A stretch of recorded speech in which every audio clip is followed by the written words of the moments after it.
Hey everyone, and welcome to another Fraud Bite. My name is Dennis Weiss, CEO of IPQS, and today we'll be talking about the role of human behavior in cyber fraud and security. We have a special guest, Bo Bohanan. Please introduce yourself. Hey, Bo Bohanan. I am a security investigator and focusing on cyber fraud. We also have Tim Potvin here. Tim Potvin, tell us about yourself. Hi, I'm Tim Potvin. I head up global customer success for IPQS. I'm also Bo's best friend and his biggest supporter. He makes me carry his luggage mostly. I wish I had a friend like that. So, Bo, I want to hop right in. How can organizations reduce human vulnerabilities in their security and fraud prevention strategies? So training is going to always be the key piece here. As long as you've got a good and preferably gamified process to train up your employees, you'll likely cover 80, 90%. You sprinkle in some technology there, maybe some predictive analytics, some things along those lines, combined with the education on how to prevent social engineering, those sorts of things, and you're pretty much strengthening things up. It's not going to stop everything, but it'll stop a lot. I'm curious, when you say training, how do you train your models though? Let's look at the other side before it even gets to the human. What do you do for your models?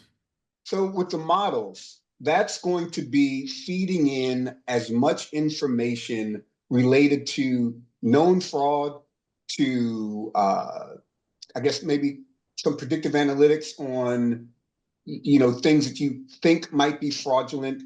And one of the more critical areas is behavioral analytics.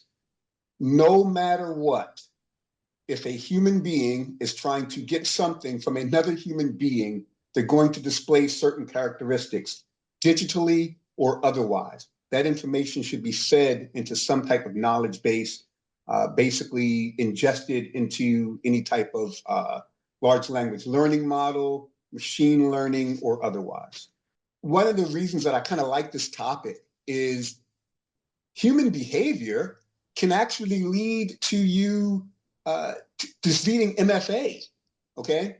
And within the cyber realm, they're trying to go with this passwordless model. And that's great, except that if someone is able to get any bit of information about a person, contact them, they can socially engineer them into believing that they are a legitimate entity that requires them to bypass some pre-established security protocol.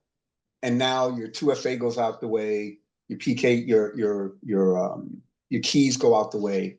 So that's where no matter how much we train our models, you still got a human being there. True. Yeah. And for those of you who don't know, MFA and 2FA is multi-factor authentication or two-factor authentication, a step-up process, right? We get to this point, we don't know if we trust them or not, so we're going to throw an additional layer of friction, if you will, or a question that only the wallet holder should know. Yeah, so it's basically the cybersecurity principles of something you know, i.e. my password, something you have, a key, a card, or some other such thing, and something you are, which is your eyeballs, your fingerprints, your face. So that's where that second factor of authentication, besides just a password or a single point of entry, is going to be protected. And because again, we talk about human nature, right? So now, what if I reuse my password across multiple platforms? And I think that's many of us. Many of us, many of our spouses, our friends, in some cases us.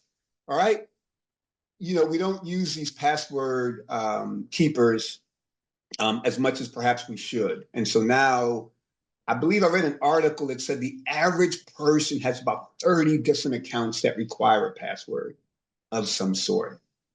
I think it is beyond reason to expect that a person is going to be able to remember 30 different sufficiently complex passwords, day in and day out. So they're either going to write it down which, as we all know, is a violation of general protocols or whatever, or they reuse them across multiple accounts. So if someone is able to, and again, we're talking about human behavior, I'm going to follow the path of least resistance. I'm not going to create all of these different passwords. I'm going to just create the one or two to rule them all. And in so doing, they've opened themselves up. If a single breach can expose all of this information, out across the ether, and the fraudsters will do it. They're like, well, I breached this particular place, and logic tells me that they likely have these other retail accounts. Maybe they've got, if I breach their account for their garbage collection service, they likely have a home, which means that maybe they've got subscriptions to different things, et cetera. If they've used that password for that, they likely use it across others. I'll get that. The second factor of authentication, something you have or something something you are can help. So your SMS, or basically going through your phone, or an email validation of some sort is a second factor. As long as you don't get breached, as long as your email doesn't get breached, and as long as your SIM card doesn't get breached, you're going to be good. Yeah, exactly. And that's one of the main reasons why we actually decided to create our own password leak detection and database. So now we're able to provide that to our customers, and it's really great because, they don't have to rely on someone else's third party. They're already using all of our data with our other tools. And it kind of gives you that onion approach that we love to talk about at IPQS. The onion theory, obviously, maybe not obviously, but the onion theory in IPQS terms is basically we're trying to make sure that IPQS has every layer.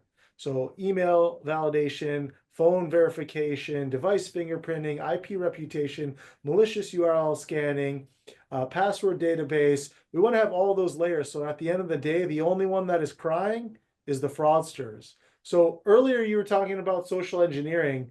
Why do you think social engineering remains so so effective despite so much awareness out there? I feel like every time you go and purchase something through Zelle or some kind of a system, it's warning you, but it still seems to happen. I mean, romance scams, all this stuff keeps happening, and I think you kind of touched on it. People are people, but how would you elaborate on that? So, yeah, that's a tough answer, but it actually has a simple and non-satisfying question. We're lazy. So at the end of the day, we want to believe what we want to believe. And if I can create a compelling narrative that that pushes all of your buttons, the urgency, perhaps I'm going to demonstrate authority. I'm going to use authority. I'm going to have, if I'm a customer service agent, the person will have a lot of crying babies and other distractions in the background. Perhaps it's a female voice. And so now I want to try to help this person out. There are all of these different buttons that they push. They understand our human behavior more than we do. So the ability of a human being to say no it's not as robust as someone might think. And if someone comes in and tries to get me to do something, I've got to do something that kind of goes counter to the social order, right? Social order says I'm supposed to be amiable, I'm supposed to be helpful. I say no. Now it's like, oh, I've just violated I've crossed some line, and human beings do not like to cross that line. So you're going to have that challenge. It's going to be very difficult. One of the best things that you can look to do, in my opinion, is establish within your training programs, establish within any awareness campaign. Okay. And I've done this when I've spoken to audiences of I'm more aged and wizened individuals. Okay. And I basically expressed to them, you're not saying no, you're just asking more questions. And you ask so many questions until the person starts to give answers that are just quite obviously false. And you've just asked enough questions to make yourself comfortable with saying no or hanging up the phone or doing something that is otherwise socially uh, frowned upon in the normal circumstances. Yeah, but given the authority to say no also changes that. When you talked about early Very on in the true. training process, you have the ability to say no. This is our step. Here is our tree. Follow this process. When you get to here, you can say no. They either need to at that point log in and forget password, send a letter, whatever your process is to re-authenticate, but give them the authority to say no because some people feel bad, Yeah. right? You mentioned that it is human emotion and that's what they're preying on. So saying you can stop it at this point gives them the authority to Yeah. right against tracks, and then they can no longer prey upon your emotion. The Yeah, so safety aspect is there too. If someone reaches out from my bank or pretending to be my bank, there's the fear factor. Now that they play on, I want to, you know, I need to get this information, or I need to protect my account. There's a breach and I have to stop it. And so I need to click on this link or I need to call this number or some of the other more prevalent scams. Now they've come away from links as much as they've put it at the bottom. I've even seen them where they'll put a specific statement that says, so and so business will never ask for your password. Don't click on any suspicious links, but you should contact this number, right? And so they'll contact that number. And of course, now once you're on the phone with them, they can really pull at all of the strings because they've got a voice, they've got an actual human being. It's a little bit easier for us to ignore an email, not quite so much or even once I get on a link, to maybe start suspecting things or I've got time. But if I make the phone call, now it's one of those cases of they kind of feel like they got us. yeah, I think we're definitely covering, all the business use cases where it happens, but there's also like people and families that, the latest trend that came out is make sure you and your family have a word that you all know that no one else, Yes. yeah, that no one else will know. And it's funny because my parents are actually immigrants and they came to America in 1985 or something like that. And when I was growing up, my parents would always tell me a safe word that we would use. And it would be picked up from latchkey or something of that nature. And it's funny that, how much technology has evolved that we're actually going back to the basics. So if Yes. my Yes. parents knew about it, it's kind of funny that it's still like a happening trend. And that's actually one of the best ways to know if you're actually talking to a family member. I mean, now with AI, it's so easy to clone someone's voice and their visual image and all of that stuff. So just a good tip for everyone out there. I'm going to say that's exceptional. And it's also the publicity has helped me to not come across as nearly the paranoid old man that my kids would have me kind of make me out to be. Because, like your parents, I have had said those things. There needs to be certain security measures in place to ensure that that you're talking to who you think you are. This was even before AI. So yes, I agree with that wholeheartedly from a personal perspective. Your keywords, asking again, be curious. All right, you're getting this. Do not have your emotional heartstrings tugged at when the person calls and somebody's crying in the background, or whimpering, or some other thing where this person is. I am the local sheriff or state police or FBI or whoever the blank has your loved one in custody. Um, things that you can ask, and if they don't have the right answers, they won't be able to get access to it. I've had my own family members that have been victims of some of these scams, some of them on the phone and some of them via email. And hindsight's always 20/20, but ultimately, if they had a way of validating that they were communicating with someone that they actually knew uh, through that use of keywords, phrases, just general questions, they would have potentially presented it. Yeah, and workplace culture really plays a lot into it, right? So at IPQS, I mean, we tell our team like if something's suspicious, reach out to your teammates and figure it out, because it's a lot more work if someone gets phished or gives out a password than it is just to tell you. And we all look at, yeah, this email's phishing. Don't look at that. Don't open that. Yeah. Thank you for reporting it. But you can look at all those casinos that got ransomware. I mean, that shut down business for weeks, it felt like. And I don't think they were back up to capacity for like a full month after that.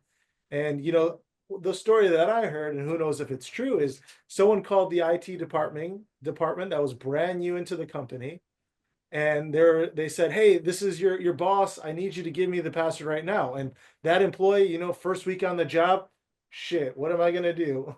Yeah. Am I gonna give this password or am I not? We talked about that. I'm not going to say no. Yeah, exactly. You've seen it in almost every movie ever, where the person is trying to get into wherever, and they come in, they flash a badge, and they do something along those lines, but they pretend to have the authority to be able to do what it is that they're doing. When I was in the military, there was a joke that you could pretty much walk around anywhere and into any place as long as you walked there with a certain air of authority. A few people would pay you any attention, versus if you walked around looking around. And it's the same concept, both virtually. This person's going to call, they're going to email, they're going to IM, whatever communications method they're going to use, and they're going to have this authority, and they're going to. And again, I talked about it earlier. We don't want to say no. Can't say no. Yeah, it's a mentality too. So my wife's a nurse. She's amazing. But in the hospital field right here in Austin, Texas, Bo and I are both in Austin. Ascension, one of the largest hospitals, had a ransomware and was shut down for 6 days. And I mean, patients just wouldn't go there. They didn't feel safe with their information being, I mean, your whole medical records, not just your name, address, social security number, but your entire medical records were up for grabs and being held for ransom.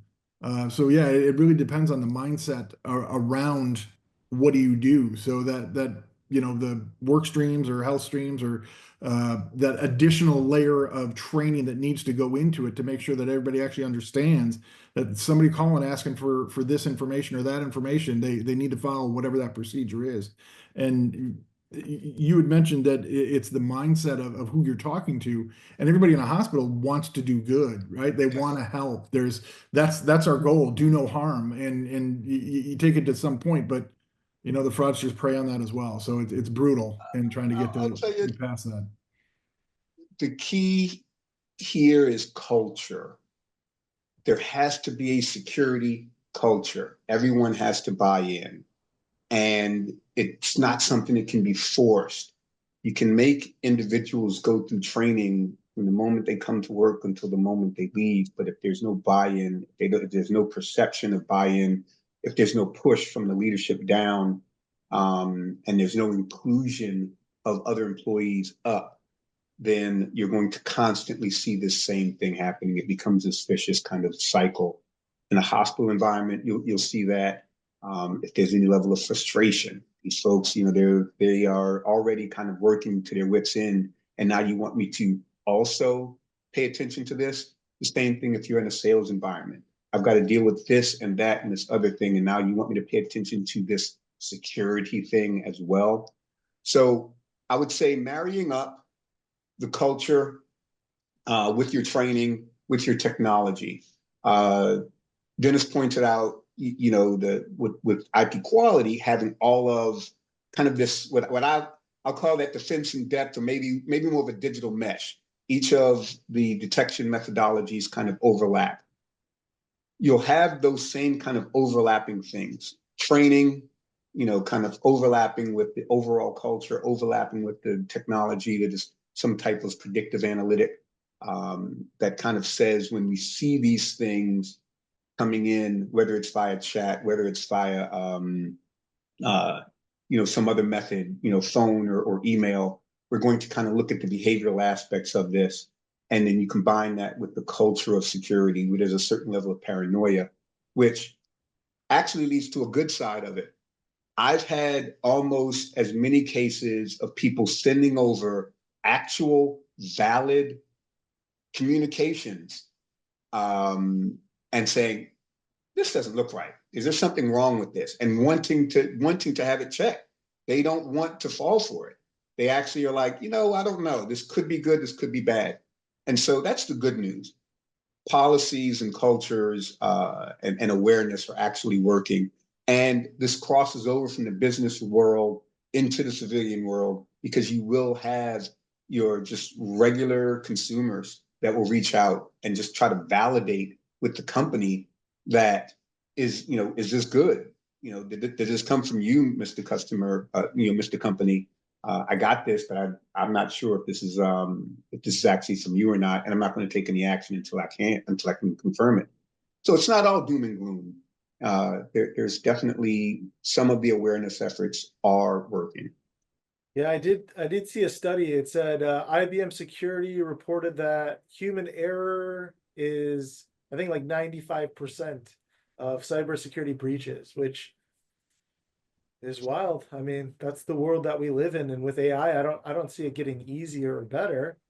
I think with fraud prevention and checks and culture and all the stuff that you mentioned, I think that's how you do get better. But everyone's kind of got to buy into it. And the reason why we do fraud bites and spirited conversation is kind of bring the community together so that we can all talk this out and see what everyone's experiencing, because we can all learn something from each other. I mean, I feel like I learn a new thing every day. So. Yeah, I bet the spirited conversations, I went away from that like that was genuinely exciting. So so thanks for inviting me to that. That was great. Yeah, we have another one coming up pretty soon. I don't know the exact dates, but I'll actually be making the cocktail at the next one. Ah, okay. Make it if it makes you feel any better, I was able to use some of the coffee that I got. Nice. That was it's quite tasty, and I'm not a coffee drinker, but my son-in-law is, and he pretty much devoured the entire thing while he was here. But Yeah, if you need more, I got you. The honey pot's rolling. Uh, we have a second location coming up for Sabbath wow. Coffee Roasters, so that's exciting. It's funny how like a little honey pot has grown into such a big business too. So it's fun. Yeah, I'm impressed. I remain impressed. So there's that. But yeah, the you know, it's one thing for us to say, to kind of, wring our hands and gnash our teeth about how human behavior or human error leads to these issues. I will point out, however, without those same humans, we would not have some of the things that we have now. So it becomes a balancing act of ensuring that our humans are aware and empowered to protect themselves, both personally and professionally. So, to just try to, you don't have to live life in fear. You're just aware of your surroundings. Yeah. Well, you can apply that to data too, right? Yes. Depending whatever your transaction is, whether it's a login, an account creation, a password reset, whatever it is. If the data, you need to be aware of what that is. And if we go back to earlier in our conversation, what is normal? What is standard behavior? And if Yes. you have the metrics to track that, then you can actually follow that progression. And when they go off track, then you can react to it. And that's when MFA or two-step authentication can really kick in and automate the process and avoid any kind of human interaction, because that's where most of the mistakes are made, as we've discovered. The data piece is key to any sort of behavioral analytics, any type of predictive analytics. And as excited as I am, I drank the Kool-Aid on the pass keys, and the physical the FIDO keys, the physical keys, almost going back to RSA days, right? That you kind of put in and use as your password. Drank the Kool-Aid.